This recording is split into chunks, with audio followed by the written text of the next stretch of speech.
Hey everyone, welcome back to the final module of the Self Concept Master Course.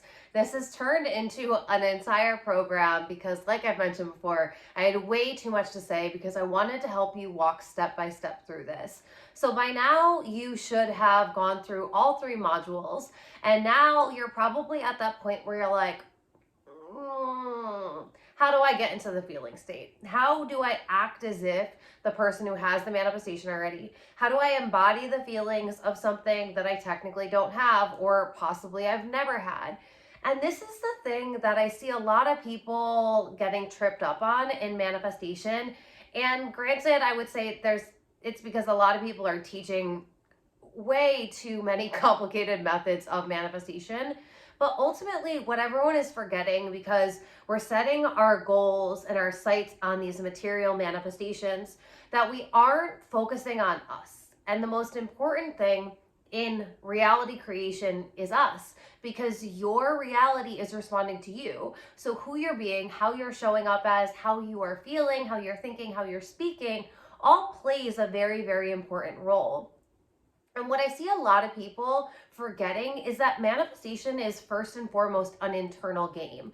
Before you ever see the tangible manifestation, before you can hold on to it, you are going to feel it. You're going to see it in your mind and you are going to feel it in your body. And because you anchor into this new feeling state, I call it your energetic homeostasis, you are going to be showing up differently. And the thing is if you're constantly looking for evidence outside of you, if you're constantly looking at your 3D to validate that you are actually this person, that it is actually coming in, that you do get to manifest easily and quickly, then it's going to get in the way. Because what's going to happen is, just like with the thermostat, and when you set the thermostat to 70, if it goes to 72, the AC is going to kick on. If it goes to 65, the heat is going to kick on.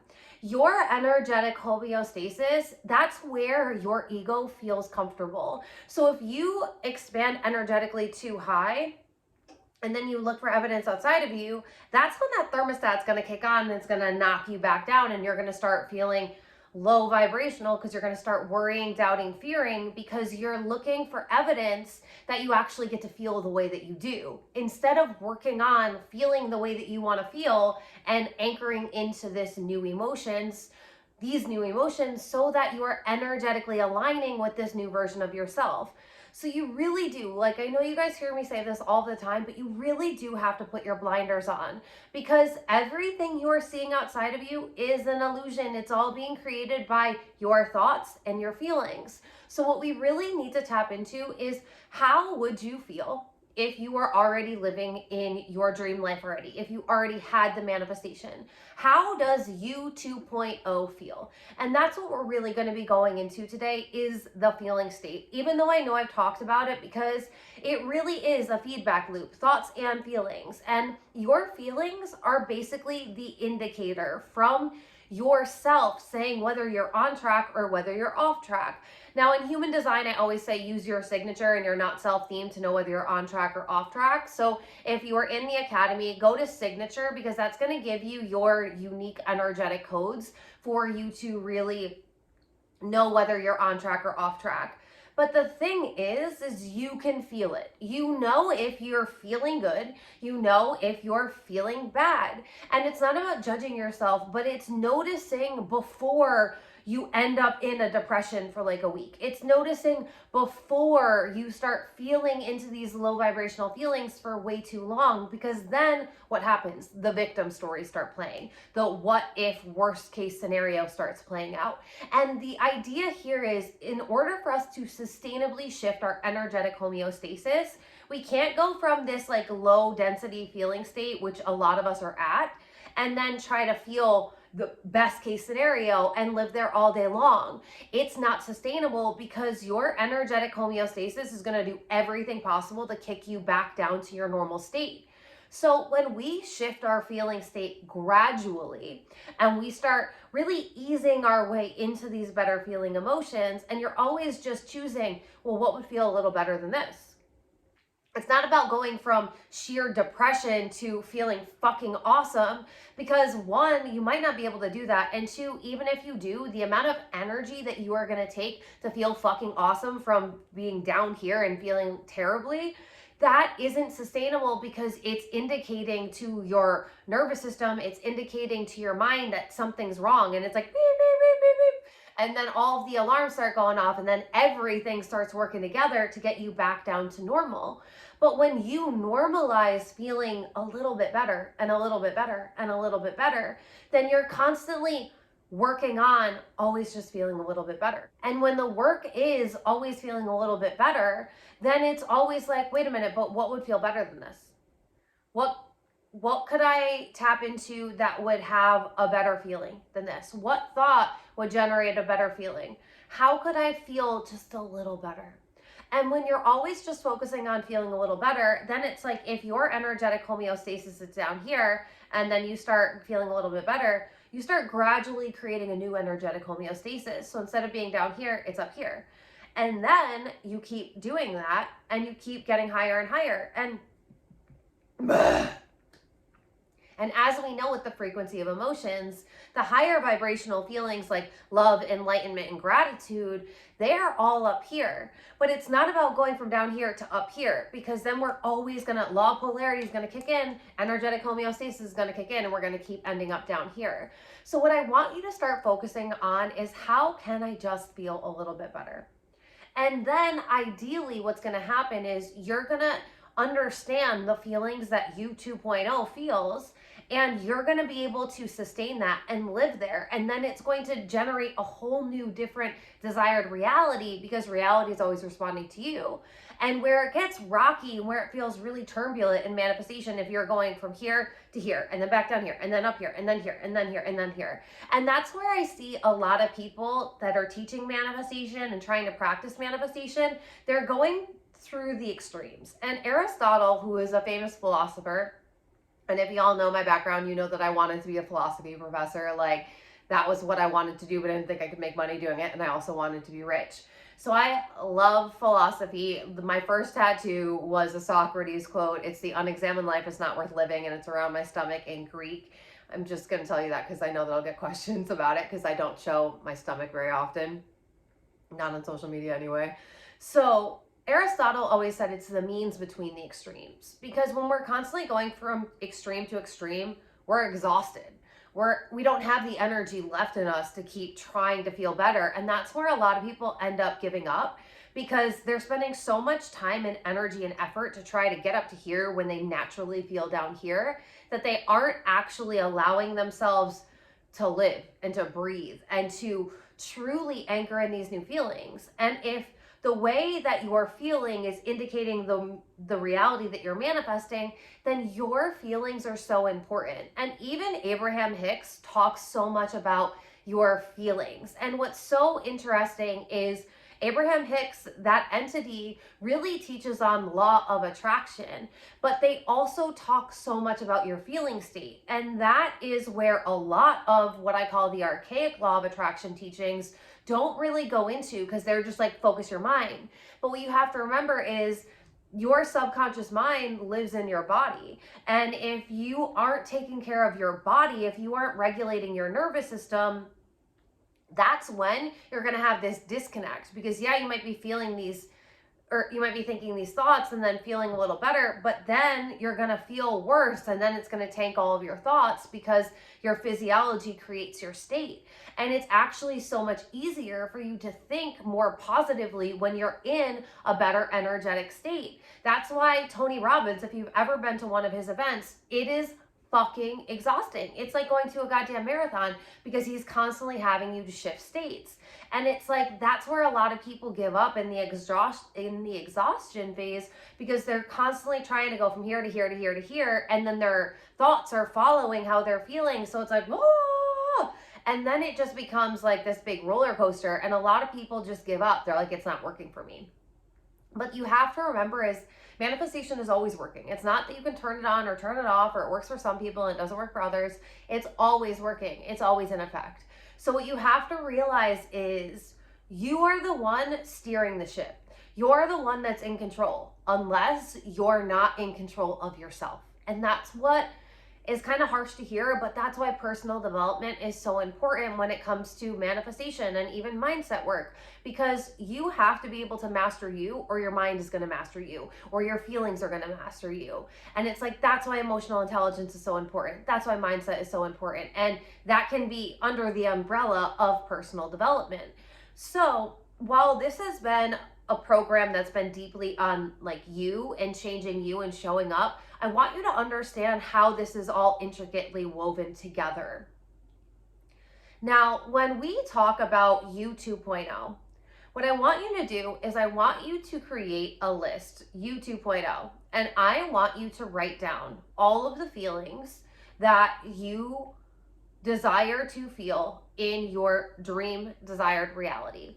Now, I really would suggest you can journal this out if it feels better for you, but what I would really recommend doing is either taking a picture of that journaling page or doing this in your phone on the Notes app, because what you then have is you have a quick cheat sheet of getting into the feelings that you desire to feel. Now, have grace with yourself. Understand that you 2.0 is probably going to be a polar opposite of how you feel right now, unless you've been doing this work for a while anyway. And to anchor into these feelings, like, you have to practice feeling them, right? You have to practice living there. You have to practice reacting and responding differently, and reacting and responding like the version of you that you desire to be. And what happens is, a lot of the times when people are so hyper focused on what's going on outside of them, what the bank account says, what their specific person is saying to them, what the mirror is reflecting back, like, they're getting so focused on everything outside of them, but they're not focusing enough on what's happening inside of them. And like I always say, if you want to change your reality, you can't stare at the mirror and shake the mirror and then hope that the image in the mirror is going to change. That would never work. That would be fucking crazy. But that's what we've really been taught to do in reality, because we aren't taught to create our own realities. Like the Roman Catholic Church and the Roman Catholics, when they invaded Greece and they made Hermeticism blasphemous, we stopped learning that. We stopped learning how to be our own creators. And so what you have to realize, this isn't gonna be an intellectual, logical process. This is an intuitive process. And your intuition is never lying to you. Your body is an accurate signal to show you whether you are really on track or whether you're off track. And there's no shame when you notice that you're off track. You're human, it's gonna happen. But it's how quickly can you start getting on track? And you have to remember that the thoughts and the feelings predate whatever you're getting out in front of you. So you have to really focus on what you're feeling and what you're thinking about, so much more so than what you're seeing. And that's why I'm always telling you guys, if you follow me on TikTok or YouTube, because those are my two main platforms that I post my videos, I'm always telling you to ignore your 3D. And I'm not saying that what's happening in your 3D isn't happening, because it is. It's happening to you on a timeline. It is happening. But the problem is when you're focusing on what's happening, you get caught in this catch-22 cycle where you're always feeling into what's happening and you're reacting to what's happening. And then you're allowing what's happening to dictate how you think and to dictate how you feel. And then no matter how hard you work, or no matter how hard you do the mindset work, the personal development work, whatever it is, you keep ending up creating the same reality, because when you're going about your day, you're reacting and responding in the same consciousness level and in the same frequency. And because of this, you're not escaping this timeline. And so what you need to do is, every time you notice that you're getting triggered by your 3D, I want you to say, how would me 2.0 react and respond to this? And why I say to create a note in your phone is this cheat sheet. Whenever you notice that you've started going off track, or you notice that you're feeling frustrated, or you're worrying, or you're doubting, or you're in this fear doom spiral, if you open up that app on your phone, or if you open up your notes app on your phone, and I recommend pinning this to the top of your notes. If you're an Android user, like, I don't know anything about Androids, but I would assume that there is a feature there for you to be able to pin it. I know on Apple Notes you can. So I would recommend pinning this note so that way anytime, and here's the thing, right? If you are new to this, more of the time than not, you're going to be showing up like old you. So this is the process of every time you start showing up like old you, you say, wait a minute, that's old me. This is old me reacting. This is old me responding. We're not available for you anymore. I love you. Thank you so much. But we're moving into new me, me 2.0, and this is how they show up. And what you're going to do is you're going to notice the best feelings. And it's like, you're going to notice how you're feeling right now and do the breathwork practice. So that way you have a moment to detach from your circumstances. And because you've detached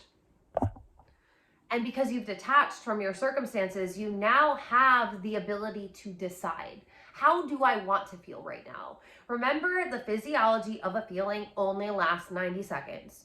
So you really genuinely have to feel your feelings. You can't ignore your feelings. Your feelings are indicators. You need to notice them. It's like if your check engine light came on in your car and you're like, well, I just don't want that to be the case, so I'm going to ignore you. How does that work out? The check engine light doesn't typically go off. It's typically an indicator that there's something wrong with your engine and you need to get it fixed. Doesn't mean that your car is necessarily going to break down, but if you don't get it fixed or get it looked at and deal with the issue, then it's probably going to break down, right?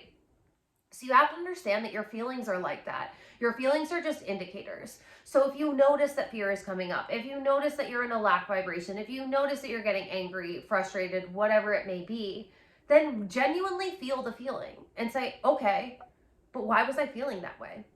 Was it something that I was watching? Was it content that I was consuming? Was it the environment that I was in? Was it the situation that I was being presented with? Like, what was it? And then once you feel the feeling, you get to notice, like, why was I feeling that way? You get to explore it, because then you have clues, basically. I guess that's what we'll call them. You've got clues that are indicating what triggers you. And the idea is when you can move through your triggers differently by either putting yourself in a different situation, by changing your environment, by limiting your proximity to certain people, or just changing how you react and respond to whatever it is. By doing the breathwork practice, feel the feeling, then do the breathwork practice, and then examine, why was I feeling that way?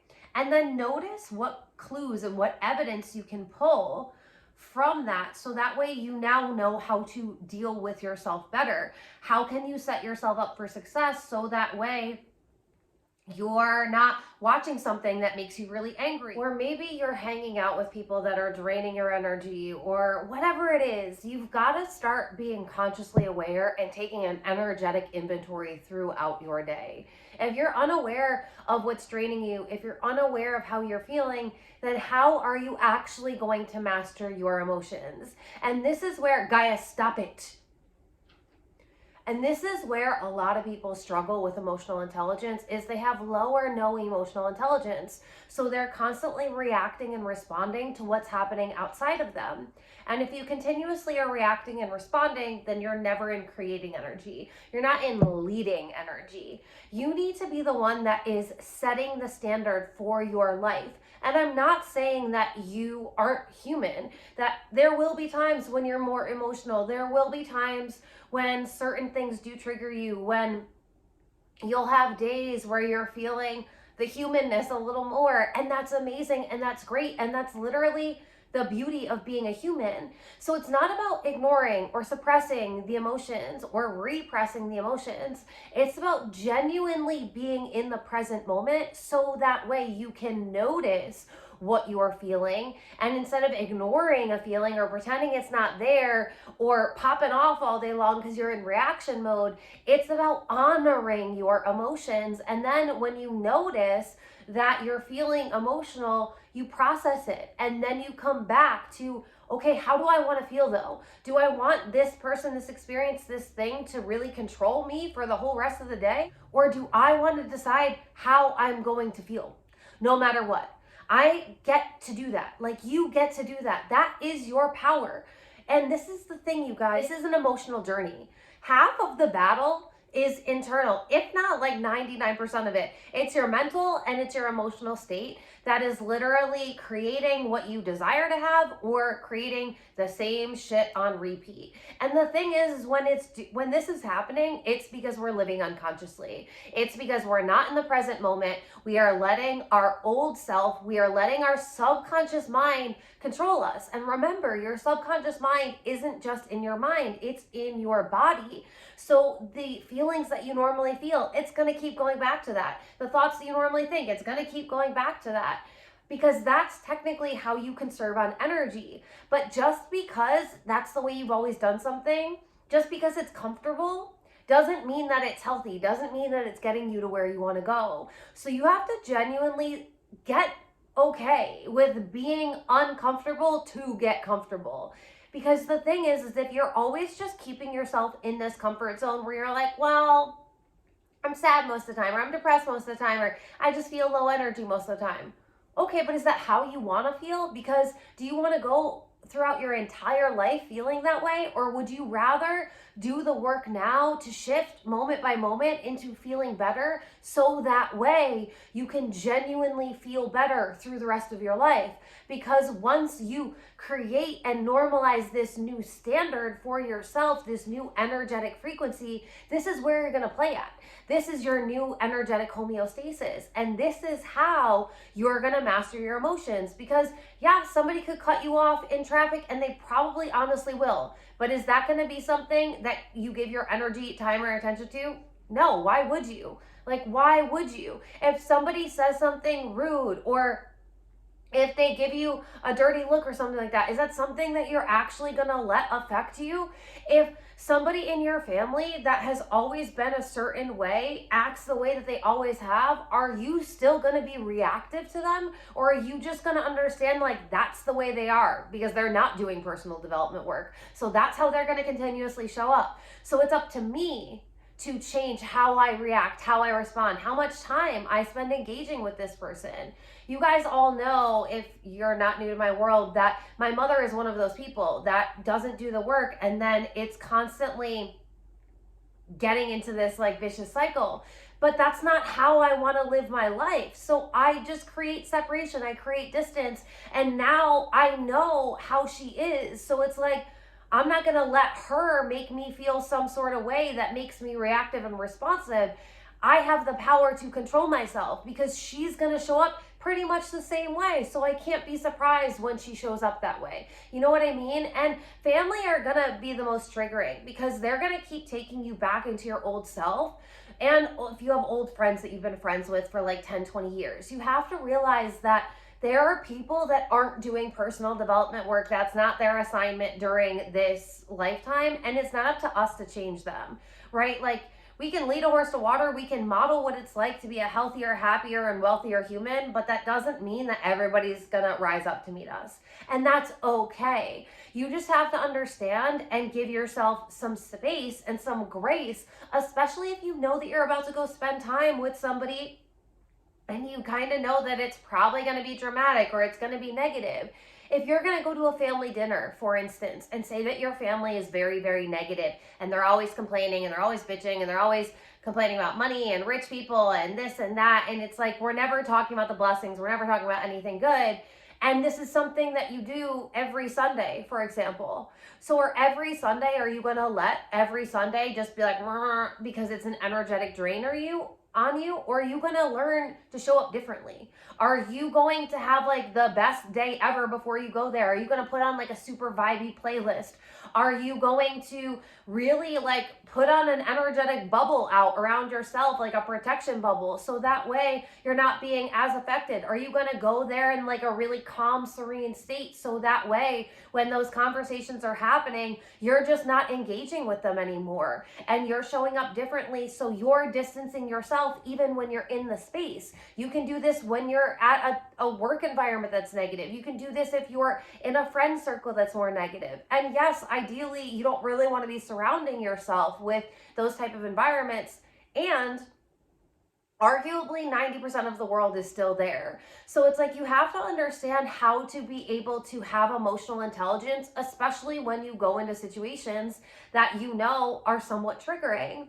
And the thing is when you can handle and navigate those situations, that's like the best practice for you to really show up as this new identity. Because even if you're not maybe speaking about the things that you're manifesting, because you really don't want to be when you're around negative people that can't hold space and support you on this, but your energy is going to change and you're going to be navigating it differently. So maybe when your uncle says a comment that is degrading, you normally might try and defend and speak your part so that way you can kind of like even the playing field, but you're not evening the playing field. If somebody's down here and you're already doing your work to show up differently, then don't meet them. Like I tell you guys all the time, I don't lower my standards to meet someone. Don't meet somebody where they're at if they can't meet you where you're at.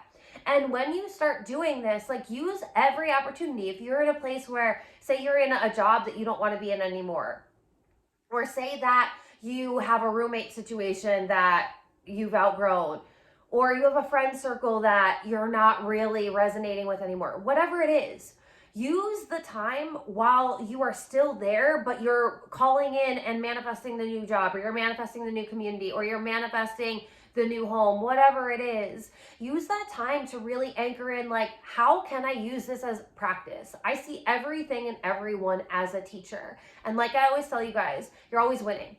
You're either learning the lesson that you need to learn so that way you can get the manifestation, or you're getting the manifestation. But if you're not trying to add more resistance or add more drama to a situation, and you're actually just showing up like and letting it bounce off of you, so you're not engaging in the conversation, you're not responding, you're not getting defensive, you're really like, the most beautiful sign that I can say when you are becoming really high in emotional intelligence is when something happens that would normally trigger you, you laugh. And maybe don't out loud laugh, because that might cause more problems and resistance or more conversations you don't want to be a part of. But if you can just kind of laugh in your head and you're like, wow, like that used to affect me. I used to feel like I had to say something. I used to feel like I needed to correct that person. I used to say things that would, you know, make them be more conscious or more aware or more loving and less hateful, whatever it is, especially if it's like a political conversation. Then you're just like, wow, isn't it so funny that that used to really like catch me out of character? Like that used to get me like really riled up, and now you just kind of like laugh because you can watch. And it's almost like that hindsight is 2020 thing, where it's like you're watching the conversation, but you've got this higher perspective because you're kind of like looking in on it instead of being immersed in the conversation. And that's what I used to do, especially with my family who tend to be on the more negative side.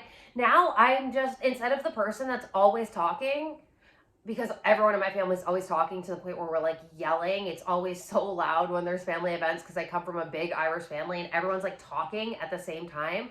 I now kind of just like sit on the outskirts and I observe, and I don't have as much to say, because it's like, this isn't a conversation I really want to be involved in. And it's not that I don't love my family and I don't love being around them, and it is draining for me. So it's like when I was still living in New York and there were all these family events all the time, I just showed up differently, and I would just like observe. And sometimes, yeah, I'd have to pick up a glass because I'd start like laughing and it wasn't like an appropriate conversation to be laughing at. But it was so blissful in my mind because I was like, wow, like I've grown so much and this is so beautiful. Whereas everyone else who is just like in the conversation, especially if like a political conversation comes up, they're all getting so riled up, and it's like, can you actually effectively do anything to change that? Yeah, of course you can go and vote and whatever and keep yourself aware and educated, but at the end of the day, like, unless you're going to run for public office, unless you're actually doing something, like you're on the front lines, you can't change it. So what is the point of you getting so worked up over something that you have no control over? And I know that if you've been in my world now, you've heard me say 1,000,001 times, happy and successful people focus on what they can control which is them. And unhappy and unsuccessful people focus on the things that they can't control, which is everyone else and what other people are doing and what's happening with the state of the world and this, that, and the other thing. And it's one thing to have educational conversations and have intellectual dialogues and just be talking about it, but it's a whole nother thing to be like getting mad and to have like these hateful narratives and like the divisiveness. It's not helping anyone. So I want you to start realizing it doesn't matter where you are, because this is the one thing that I find, like, this is why I say this all the time to you guys, is when I get asked comments, when I have people that are new to my world, the number one thing is always, but how can I do this when da da da and da da da and da da da and da da da? And I always tell you guys, like, I tell you to zoom out and ignore what's going on, and then the people zoom in, like, but you don't understand, this is my special circumstances and da da da. And it's like, Amanda Francis, who is one of my first mentors, she said in one of her programs, I think it's Money Mentality Makeover, and I like to give credit where credit is due.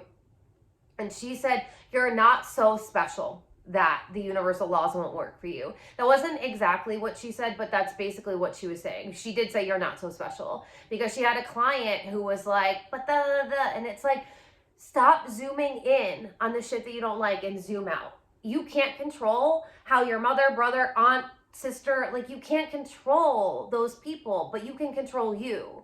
And I'm not one of those people that's going to teach you that everyone is you pushed out, because that's fucking nonsense, and it shows such a shallow depth of understanding and of shadow work, and it's like egocentric. And I have a whole 3-hour-long conversation. It's the only live that I've done that's still up on YouTube, because so many people requested it, and I genuinely just think it's like needed for the universe and the collective. So if you want to learn more on that, watch the video on my YouTube page.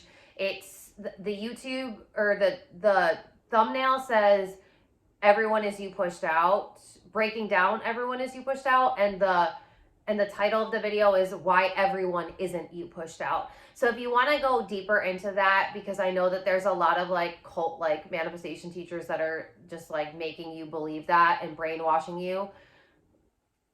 I'm not gonna spend any more of my time like dealing with that anymore. I really just like, I can't even. So if you want to know more about that, just watch that YouTube video, because I go so deeply on it. So deeply. So that's that. I don't know if I've mentioned that already in this program, because of the fact that it's been 4 modules now, but if I haven't mentioned it here, just watch that if you're someone that's been hearing that a lot. So if you instead see everyone as a teacher, then perhaps the people in your life that aren't awakened, that aren't conscious, that aren't on this personal development, spiritual awakening journey, perhaps they were there and they were put there in your life on this timeline to really propel you into your awakening and into your journey. And isn't that so beautiful? If we can just see everyone like a piece of the puzzle and everyone is playing their role, we get so much more wisdom and value out of it, and we're not becoming And when we're getting value, when we're always extracting the wisdom, we're always learning the lessons, we're always growing, and then we're always showing up as the best version of ourselves. And that's the thing here. So it's about noticing your triggers, noticing where you get really reactive, noticing all of this. And the thing is you've got to pause. You have to pause so you can decide if you want to pivot. Instead of just being so submersed in it that you're reactive and reactive and reactive. Because while you're building your emotional intelligence, your low emotional intelligence is going to keep winning out, where you are going to react, where you are going to respond, where you are going to engage. And it's like, this isn't helpful. This isn't going to actually get you to where you want to go. So when you can notice your triggers, then you can say, okay, how can I show up differently? And there's 1,000,001 ways that you can do that. Separate yourself. Don't respond. Don't engage. Like, don't add fuel to the flames. whatever it is, but you've got to know, like, this is where you've got to use discernment. What works best for you? And the thing is, right, like, what works best with your coworkers might not work the best with your family, and etc.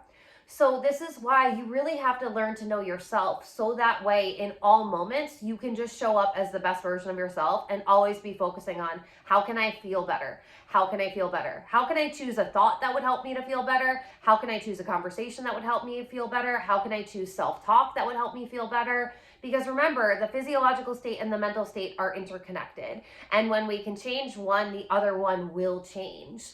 So notice when the triggers come up, and in that pause, do the breath work. So that way you're not automatically responding. You're not automatically engaging. My mind works insanely fast, like insanely fast. And I was that person that when I was in school or when I was training, the teachers would say something, and as long as it was math, because your girl's not good at math, I could immediately process it, understand it, and like I could give you the answer to the point where it's almost instantaneous. And yes, that was infuriating to a lot of people. I'm gonna be honest with you. So it's okay if you're not like that, but I'm just saying, so for me, I process things so quickly, and I'm very intellectual and I'm very intelligent. So I also have the dialogue, I also have the vocabulary, and I'm really good at having conversations. And I used to love debating, but for me, I used to like love debating to the point where it was like I could respond right away and da da da and da da da, but it was like, that's not how I want to be. So I really had to insert this pause, because it gave me time, even though I could respond. It was like, but is this how I want to respond? Is this how I want to feel? Is this how I want to think? Is this the story that I want to tell? Is this the conversation that I want to be in? And I want you to know how important that is, especially when you are around the people that you've been around. Because, right, the people that you've been around are used to old you. They aren't used to you 2.0. And you teach people how to be in your world. And the thing is the people that truly love you, they'll just start accepting you for this new version of you, but you need to be able to stay this new version of you. And of course, at the beginning, it's gonna be a little bit of trial and error. You're not gonna be perfect at it. You're never gonna be perfect. But as long as you're always extracting the wisdom, as long as you're always learning the lesson, as long as you're always coming back to, oh, like, how can I improve? How can I use this as evidence of where I need to strengthen my emotional intelligence? And when you're doing that, that's when you're able to, in a really healthy way, be reflecting on everything that's happening outside of you, instead of obsessing over it, instead of allowing it to dictate your feelings and how you're moving and speaking and thinking. If you instead are saying, okay, and you're noticing, then it's like, all right, I noticed that this is happening and this is starting to make me feel this way. Is this reaction, is this response, is this feeling moving me closer to the version of me that I want to be, me 2.0, or is it moving me further and keeping me really replicating this old reality? And the thing is the more that you choose the better feeling thought, the better feeling, the more that you choose to anchor into this you 2.0, then it's so funny, because you're not even gonna be triggered by these old things. And yes, we're always learning, we're always growing, we're always improving. So you're gonna find new things that trigger you. But it's like, if you know your process, if you know how to work through it, then it's always just a moment where you're learning. You're meeting yourself at an edge, is what I call it.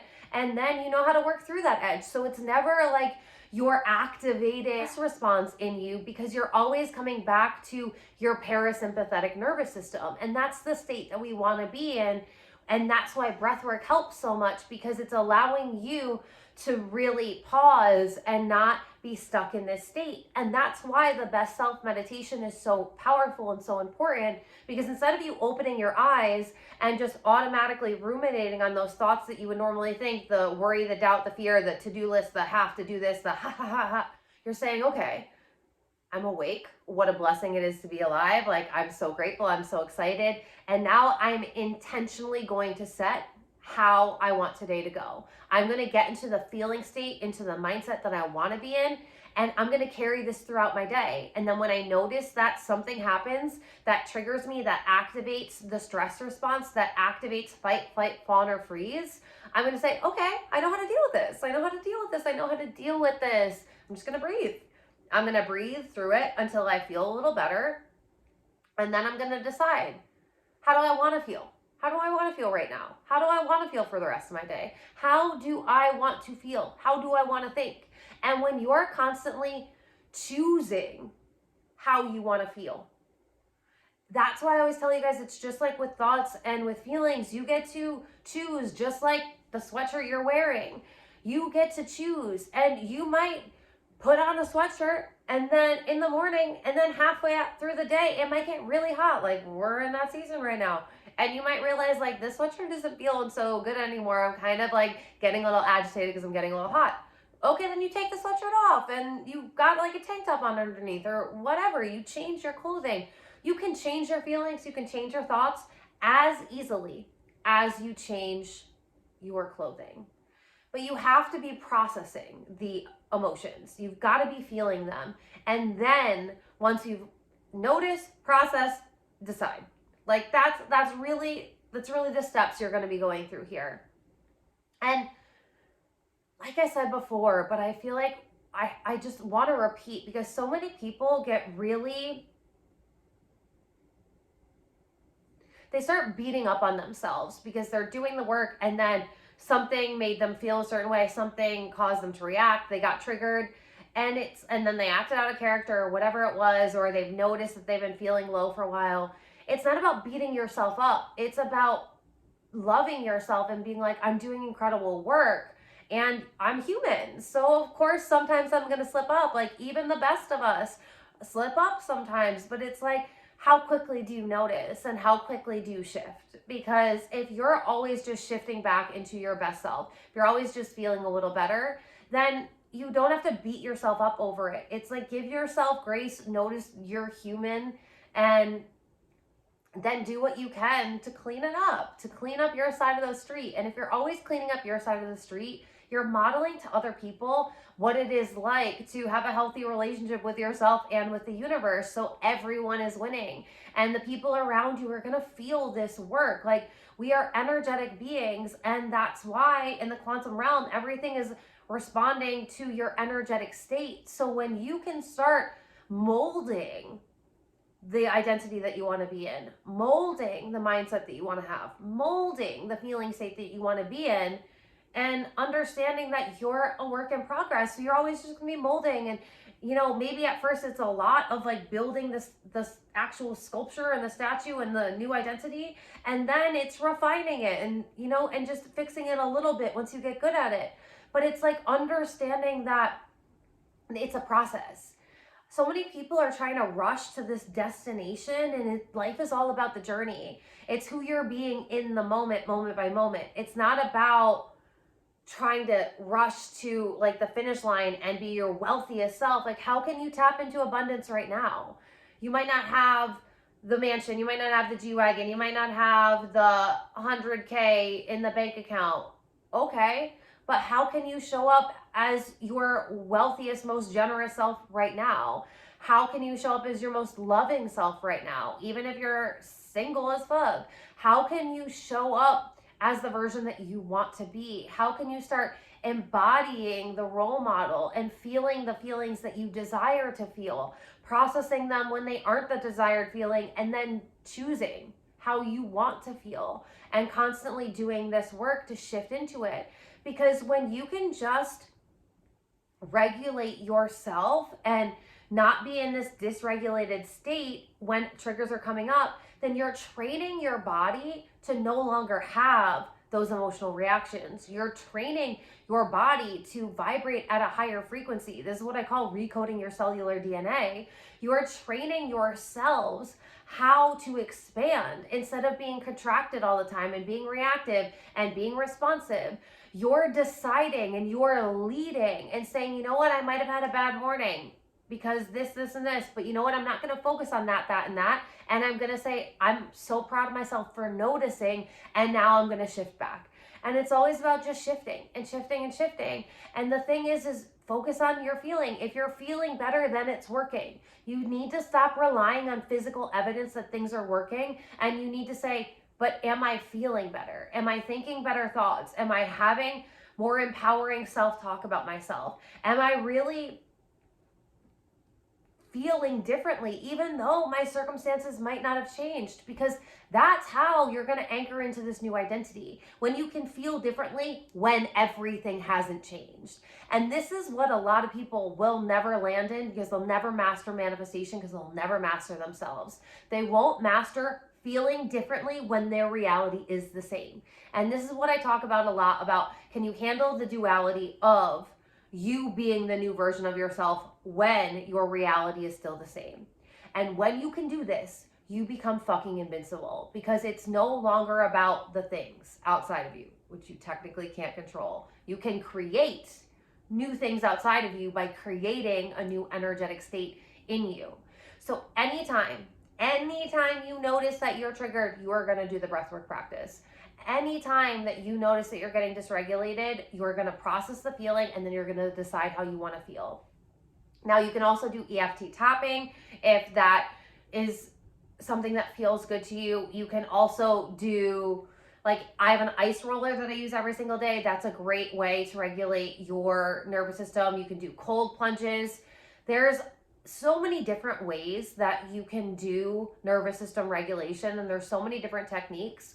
But I think the best one to give you is one that you can do anywhere. Not everyone has an ice bath. Not everybody is going to do an ice bath. Not everybody wants to do EFT tapping. I remember the first time that I saw people doing EFT tapping, I was like, the fuck? What are they doing? Like, they look so fucking dumb. And I had been in personal development for a minute, but it was just like you tapping on your face, and I'm not making fun of it, right? But I'm just saying that not everyone's going to be comfortable in that. If you are on your lunch break and you're tapping on your face, like, people might think something about you, and it doesn't matter what people think, but I'm just saying is, like, you might not want to be sitting on your desk tapping on your face. You know, like, you're not always going to be able to have an ice roller with you, but you can always be breathing. You can always be moving energy through your body, moving emotions through your body by breathing and by controlling how you are breathing. And that gets you into a meditative state, because what is meditation? It's something that calms down your mind and your body, because it activates your parasympathetic nervous system, and that's where you want to be in. So breath work is literally one of the most underrated yet most powerful tools, because you always have it with you. Always. And it's something that you can always use to your benefit.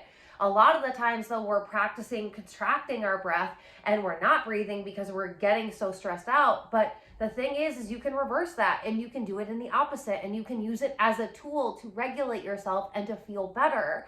So I need you to understand that you have control over you. You also have control over your emotions. And this is what I mean by that. I mean by noticing, by processing, and deciding. You won't always have control over an emotion that comes up, but you have control over how long you play into that emotion. And remember that you're now going to have a note in your phone that you can refer back to. And this note in your phone, have it just be the words like empowered, abundant, free, healthy, wealthy. Have it be like just one potent word. Because then what I want you to do is, if you notice that you have started feeling low vibrational, if you've noticed that you're feeling into your old self and you're kind of like, how do I feel better? Like, I know that I have a choice over this, but I just don't feel like I've really got it. Like, what is it? You can open up your phone and you're like, abundant. Okay. And then feel abundant. Like, what does abundant feel like to you? Feel that for 17 to 60 seconds. And then watch how differently your mindset changes, because your physiology will change. And when you can practice this, you're expanding energetically, you're raising your frequency. And that's why it's the perfect little cheat code, because you have it with you at all times. I have had a note like this saved on my phone, except this was before I came up with U 2.0, because that was really for this program. But mine says highest self. I've had that note on my phone for 3 years now. And I honestly don't refer back to it as much anymore, but it's still a pinned note. like it's still pinned for me. And I love that it's pinned there because sometimes I'll be in my notes and I'm like, oh yeah. And that's just like, it's now a reminder. It's now a reminder. It's now an anchor for me to be like, oh yeah, I want to be feeling like this. This is how I desire to feel. This is how my highest self feels. And when you have this reminder, when you're doing this day in and day out, when you keep shifting and when you keep anchoring into these new emotions, that's when you're actually going to feel differently. And if you want to actually anchor it into your body, you can think about an experience that has happened, like a time where you felt abundant. And then what you can do is, this is an NLP actually called an anchor. So you can put a spot on, pick a spot on your body. Your knuckles are often used for this technique, but you can feel into abundance. And when you've really started feeling abundance, hold your finger there and hold onto that feeling for 60 seconds. And then now you have an abundance anchor that you're literally carrying with you. So when you want to feel abundant, you can put your finger on that and it's going to activate abundance in you. And so that way you can start feeling that way. And this is a very powerful technique that is practiced in NLP a lot. So there's so many ways that you can really integrate this, but at the end of the day, it's all about, am I feeling better? Am I feeling better even though the money's not in my bank account? Am I feeling better even though I'm still single? Am I feeling better even though my health isn't exactly where I want to be or my weight isn't where I want it to be? Am I feeling better? Because when you can feel better and the circumstances haven't changed, that's when you know that the circumstances are going to have to change, because reality has to rearrange to match the new you. So anytime you notice that you're focusing on things outside of you and you're looking at your circumstances to dictate how you get to feel, say, no, we don't do that anymore. That was old me. That was old me. That was old me. New me looks inward. How am I thinking? How am I talking to myself? How am I feeling? And when you're always coming back to this is when your reality will change so quickly, because you're no longer activating the old feelings and your old energetic homeostasis. You are now anchoring in new feelings, new emotional states, new self-talk, new thoughts, and this is going to be the new you. But you have to just keep coming back to this. Notice if you've shifted out and come back. Notice if you shifted out and come back. Notice when you've shifted out and come back. Notice when you get triggered, do the breath work, come back to how you want to feel. It's all about shifting. Shift into your new self-concept as much as possible until this is truly the new you. Okay, you guys, that is where I'm going to end the module and end the program. I'm so grateful that you're here. I'm so excited that you're in my world. I'm excited to hear how this program went for you, the transformation that occurred. Feel free to drop them in the program or DM me. Let me know how it's working for you. I love hearing from you guys. And until the next program, until our next mentorship session, until I see you again, I love you so much and have the most amazing day.